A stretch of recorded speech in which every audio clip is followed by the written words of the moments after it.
Hi పిల్లలు. ఈరోజు మనం చెప్పుకోబోయే కథ పేరు అసలైన రుచి. అవంతిపురాన్ని భోజన ప్రియుడైన మహేంద్రవర్మ పరిపాలించేవాడు. ప్రపంచంలోని రకరకాల ఆహార పదార్థాలను రుచి చూడాలన్న కోరికతో దేశ విదేశాల నుంచి పేరు మోసిన వంటగాళ్లను రప్పించాడు. మొదట్లో వారు చేసిన వంటలను 3 పూటలా కడుపు నిండా తినేవాడు. కానీ కొంతకాలానికే రాజుకి అవి రుచిగా అనిపించలేదు. దీంతో తనకు నచ్చేలా వంట చేసే వంటవాడు కావాలని దండోరా వేయించాడు. మరుసటి రోజు రాజు గురించి అంతా తెలిసిన నరేంద్రుడు మహేంద్రవర్మ వద్దకు వెళ్ళాడు. ప్రభు, నేను ఓ దుంపల పులుసు చేస్తాను. అది మహారుచిగా ఉంటుంది. కానీ అది కేవలం అడవిలో మాత్రమే దొరుకుతుంది. వాటిని కోసిన వెంటనే వండాలి. మీరు నాతో పాటు రావాల్సి ఉంటుంది అన్నాడు. దానికి రాజు సరేనని తన అంగరక్షకులతో పాటు నరేంద్రుడిని అనుసరించాడు.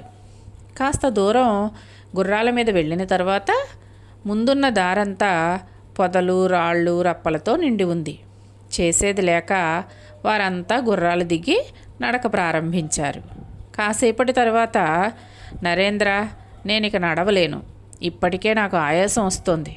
పైగా విపరీతంగా ఆకలి వేస్తోంది అన్నాడు రాజు.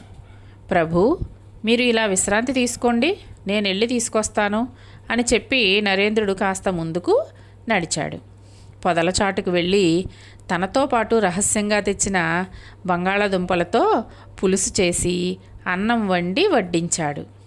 ఆకలితో నకనకలాడిపోతున్న మహేంద్రవర్మ ఆవురావురుమంటూ తినేశాడు. అద్భుతం! ఇలాంటి కూర నేను ఎప్పుడూ తినలేదు. ఇంతకీ ఇవేం దుంపలు అన్నాడు రాజు. ప్రభు, మన్నించండి, ఇవి కేవలం బంగాళాదుంపలు. మీరు బాగా నడవడం వల్ల అలసిపోయారు. పైగా ఆకలితో ఉన్నప్పుడు తిన్నారు కాబట్టే ఈ కూర మీకు రుచికరంగా అనిపించింది. అదే శారీరక శ్రమ చేయకుండా ఆకలి లేనప్పుడు ఎంత చక్కని వంట తిన్నా రుచిగా అనిపించదు అన్నాడు. అసలు లోపం ఎక్కడ ఉందో తెలుసుకున్న మహేంద్రవర్మ వెనువెంటనే తన అలవాట్లను మార్చుకున్నాడు. తిండితో పాటు వ్యాయామానికి ప్రాధాన్యం ఇచ్చాడు. అప్పటి నుంచి రాజుకు పచ్చడి మెతుకులు తిన్న పరమాన్నంలా అనిపించసాగింది. తర్వాత నరేంద్రుడిని తన ప్రత్యేక సలహాదారుడిగా నియమించుకున్నాడు. బాగుంది కదా? ఈ కథ ఈనాడు ఆదివారం పుస్తకంలో పిల్లల కోసం వచ్చిన కథ అన్నమాట.